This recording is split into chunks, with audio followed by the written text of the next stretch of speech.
दोस्तों बॉलीवुड में कई बेहतरीन फिल्में देने वाले एक्टर्स में से कुछ ऐसे भी हैं जो अपनी परफॉर्मेंस के चलते अब ग्लोबल स्टार बन चुके हैं। इन्हीं में से जहां कुछ सितारे बॉलीवुड तक ही सीमित है तो कुछ हॉलीवुड में भी अपनी छाप छोड़ चुके हैं। दोस्तों आज के वीडियो में इन्हीं बॉलीवुड स्टार्स के बारे में बात करेंगे। वीडियो शुरू करने से पहले आप सभी से रिक्वेस्ट है कि चैनल को जरूर सब्सक्राइब कीजिए और हाँ, ये बेल आइकन दबाना ना भूले ताकि नए आने वाले वीडियोस आपको सबसे पहले मिले। डिम्पल कपाड़िया को फिल्म इंडस्ट्री में 4 दशक से अधिक का समय हो गया है और उनके नाम पर कुछ अनमोल फिल्में हैं।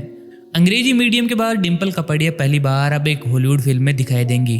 80 के दशक की पॉपुलर एक्ट्रेस डिम्पल कपाड़िया ने फिल्म टेनेट में अहम किरदार निभाकर अपना हॉलीवुड डेब्यू किया है। इस फिल्म को क्रिस्टोफर नोलन ने डायरेक्ट किया है, जिसे इंडिया में भी शूट किया गया था। फिल्म 4 दिसंबर को रिलीज हुई है। फिल्म में डिम्पल को प्रिया के रूप में दिखाया गया है, जो कहानी के लिए एक महत्वपूर्ण किरदार है।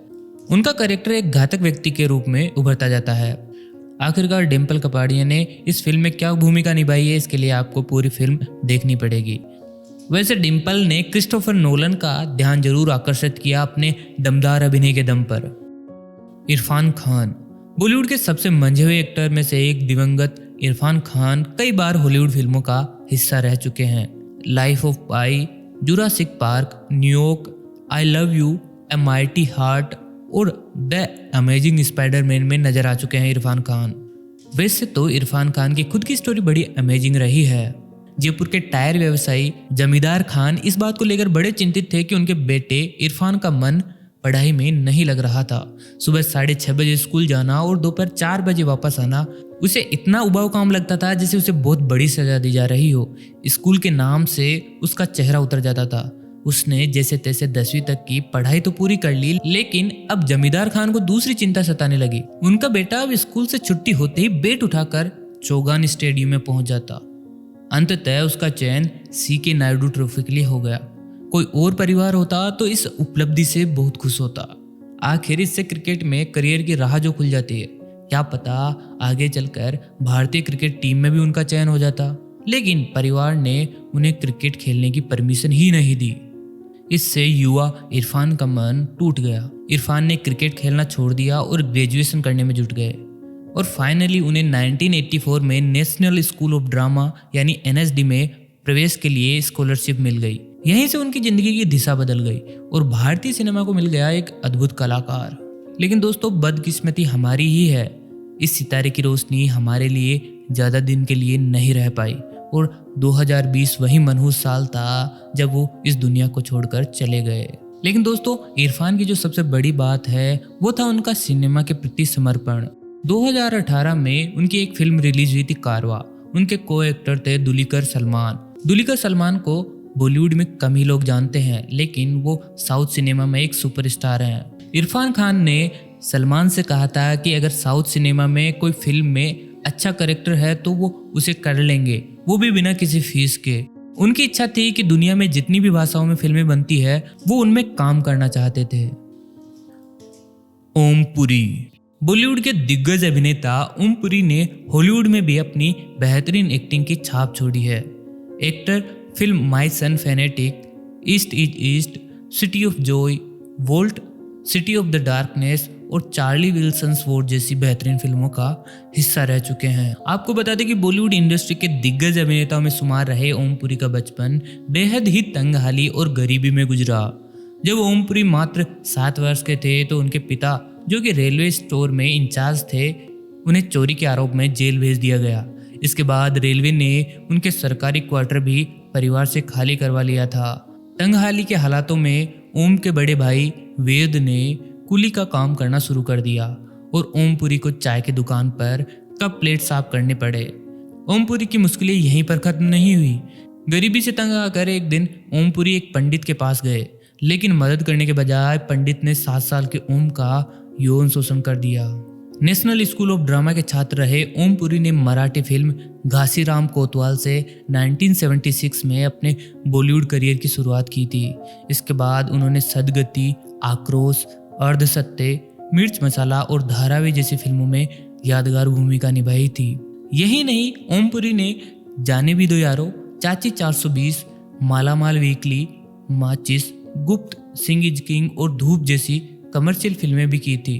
फिल्म अर्धसत्य में शानदार अभिनय के लिए ओम पुरी को नेशनल फिल्म फेयर अवार्ड भी मिला था। नसीरुद्दीन शाह। बॉलीवुड के सीनियर एक्टर नसीरुद्दीन शाह कई सारी हॉलीवुड फिल्मों का हिस्सा रहे हैं। उन्होंने the league of extraordinary gentleman, the monsoon wedding और द ग्रेट न्यू वंडरफुल जैसी इंटरनेशनल फिल्मों में अभिनय किया है। थिएटर और सिनेमा में इंटरनेशनल लेवल पर एक्टिंग में अपना लोहा मनवा चुके नसीरुद्दीन शाह की फिल्मों के अलावा उनकी जिंदगी भी कम दिलचस्प नहीं है। नसीर को उनकी बेहतरीन अदाकारी के लिए भारत सरकार पद्मश्री और पद्म भूषण अवार्ड से नवाज चुकी है। नसीरुद्दीन शाह का जन्म मेरठ के रहने वाले अली मोहम्मद शाह के परिवार में बाराबंकी में हुआ था। नसीर का परिवार काफी पढ़ा लिखा और पैसे वाला था। उनके पिता एक बड़े सरकारी अधिकारी थे। हालांकि 3 भाइयों में सबसे छोटे नसीर के पिता चाहते थे कि वह भी कोई सरकारी अधिकारी या डॉक्टर बने, लेकिन वह एक्टिंग की दुनिया की ओर झुक गए।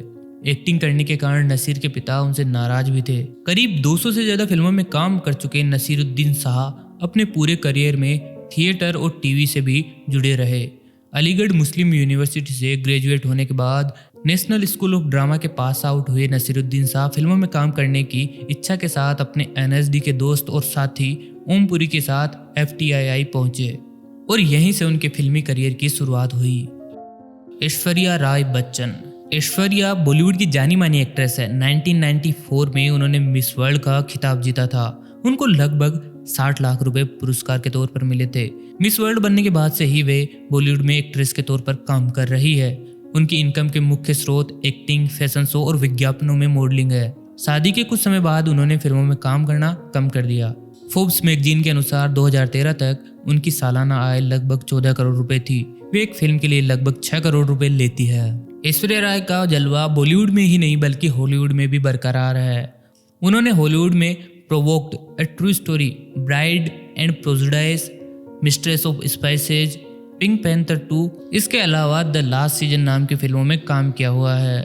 वही दोस्तों आपको बता दें कि मिस वर्ल्ड सिर्फ बॉलीवुड में ही नहीं बल्कि हॉलीवुड में भी अपनी शर्तों पर काम करती है। उन्होंने ब्रैड पिट के साथ आने वाली फिल्म ट्रॉय में सिर्फ इसलिए काम करने से मना कर दिया क्योंकि उसमें इंटीमेट सीन्स ज्यादा थे। अनुपम खेर। हिंदी फिल्मों के सबसे वर्सेटाइल एक्टर्स में से एक अनुपम खेर बॉलीवुड के साथ साथ bandit like Beckham, silver lining, playbook, bride and prejudice और स्पीडी सिंह जैसी कई बेहतरीन हॉलीवुड फिल्मों का हिस्सा रहे हैं। संघर्ष के दिनों में मुंबई की फुटपाथों और रेलवे स्टेशनों पर सोने वाले अनुपम आज अलग अलग भाषाओं में 500 से ज्यादा फिल्मों में काम कर चुके हैं। नेशनल स्कूल ऑफ ड्रामा के होनहार छात्र रहने के अलावा वो वहाँ के चेयरपर्सन भी रहे हैं। उनके जीवन में उपलब्धियों की लंबी लिस्ट है। साल 2004 में भारतीय सिनेमा में अतुलनीय योगदान के लिए उन्हें भारत सरकार ने उन्हें पद्मश्री से नवाजा था और साल 2016 में उन्हें पद्म भूषण पुरस्कार से भी सम्मानित किया गया। आपको याद होगा 1984 में सारांश के लिए अनुपम खेर ने फिल्म फेयर से बेस्ट एक्टर का पुरस्कार जीता था।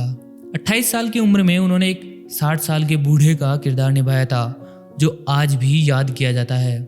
अनुपम खेर पहले ऐसे एक्टर हैं जिन्हें कॉमेडी रोल के लिए 5 बार फिल्म फेयर अवार्ड जीता है और उन्होंने बैक टू बैक 8 बार फिल्म फेयर अवार्ड जीते हैं। दोस्तों हाल फिलहाल में टैलेंट की एक लंबी लाइन लगी हुई है जो बॉलीवुड से लेकर हॉलीवुड तक भारत का परचम लहरा रहे हैं।